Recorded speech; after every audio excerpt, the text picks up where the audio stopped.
حضر شاعرنا وهو الشاعر عبد الناصر الأجبكان.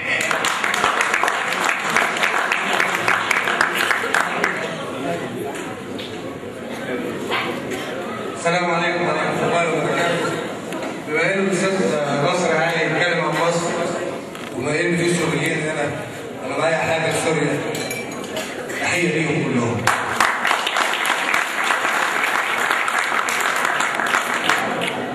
أقول أنا سوريا وابن الدون، أنا أصلي عمار الكون وأنهار الفرات والعاصي، أنا أطلس أنا القلمون،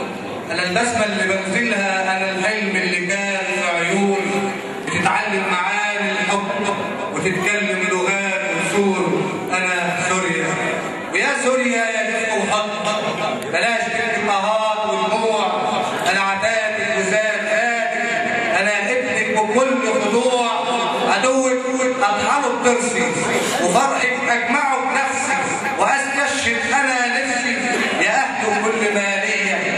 أنا سوريا وابن الدون، أنا أصلي عمار الكون وأنهار الفرات والعاصي،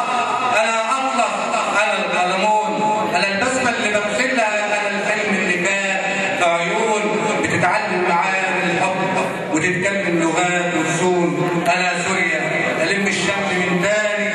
جنوب وشمال وشرق وغرب، بثورة تحيي إخواني ونمشي كلنا في الضرب عشان ننتج اللي في المعنى، تمنى وسيرة تتغنى ولحن يهز أوطاني ونادي وكله يسمعنا، أنا سوريا